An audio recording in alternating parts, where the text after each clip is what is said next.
It's September 1st already, 2025. Hi, everybody. Gary Stocker back with that September 1st episode of This Week in College Viability. And we're doing a best of today. I've pulled 5 clips from folks I've interviewed over the last couple of months. We're going to talk about 3 key metrics to look at when looking at the financial health of a college. That's in an interview I had with Paula Langteau. And we're going to talk about why colleges don't announce closures. Paula and I both are going to have some comments on that. The last 3 clips are with Ricardo Azziz, who talks about start your merger and acquisition discussions early.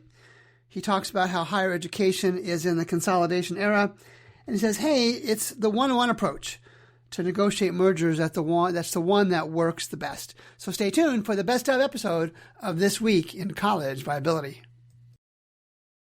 From the perspective of students and parents, Paul, there's just 3 things I encourage folks to look at that really quickly reveal the trends, patterns, and comparisons at a college.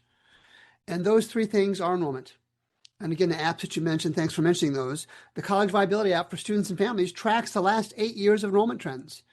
If that enrollment has gone down in each of the last 8 years or over the last 8 years, be concerned. Look at the 4-year graduation rates. I am a minority when I say graduation rates matter because they're more than, believe it or not, you know this, more than half of American 4-year public and private colleges do not even graduate half of their students in 4 years. That's an unspoken national catastrophe.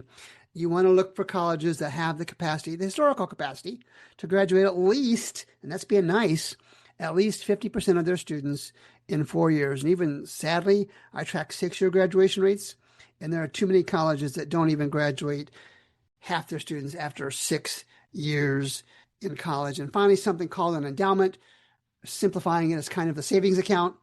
And if your college that you're looking at doesn't have an endowment, and I track this for you, for almost 3,000 private and public colleges in the country, if they don't have an endowment of at least $50 million, be concerned. So the next clip with my interview from Paula Langteau is why don't colleges make their closure announcements earlier? Well, I'm actually going to take this in 2 parts because the first one is I want to talk about why the institution maybe not be as transparent or give as much notice as students and families might like.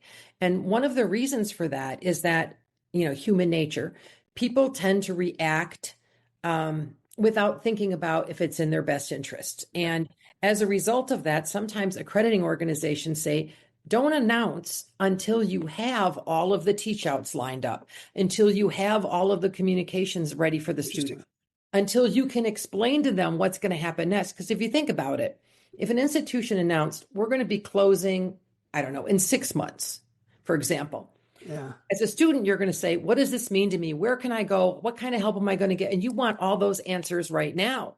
Or you're in your dormitory packing up to get out.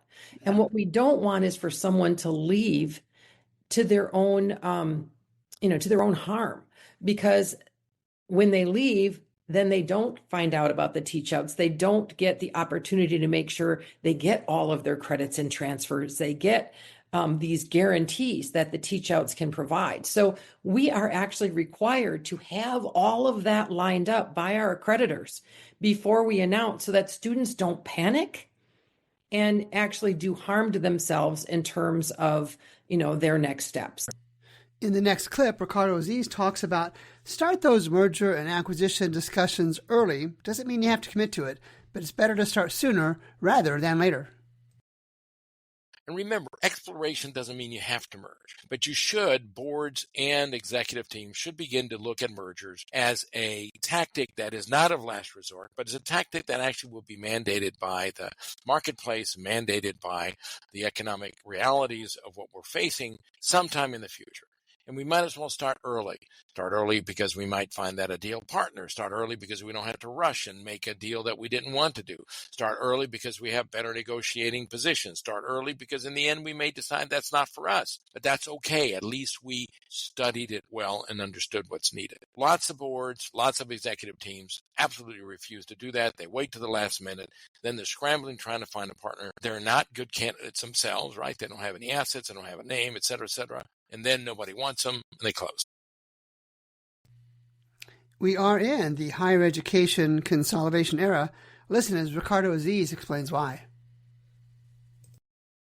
I share regularly, I want you to comment on this, that higher education is in a consolidation era, both in the form of closures today and mergers in the coming months and years. Am I correct on that in your estimation? Well, it's been predicted, Christensen and colleagues predicted a number of years ago that there would be a significant amount of closures across the United States in higher education because they saw what we're seeing today, right? They saw that actually there was, tremendous excess capacity and, of course, a declining population. But so the answer is yes. I think those three forces that we talked about, excess capacity, declining demand, and increasing costs, are going to force consolidation.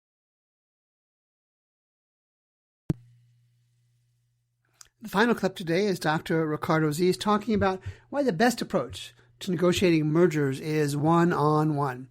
Here he is talking about that topic. So let's say it's the president who realizes we need to explore mergers. Even if we don't do them, we need to actually have a genuine evaluation of the potential that is out there. Your best bet is to begin to educate and discuss this in a one-on-one manner, in a personal way, with individuals that will help you create your positive, if you would, your team. That may be the board chair. That could be the board vice chair, and so on. I don't generally advise you to advise presidents to meet with more than one person at a time because the group dynamics immediately fall into place, right? This is such a sensitive issue that people tend to sort of try to look around and see what is the other guy going to say, what's the other gal going to say, and that's not going to be helpful here. So one at a time, start getting your team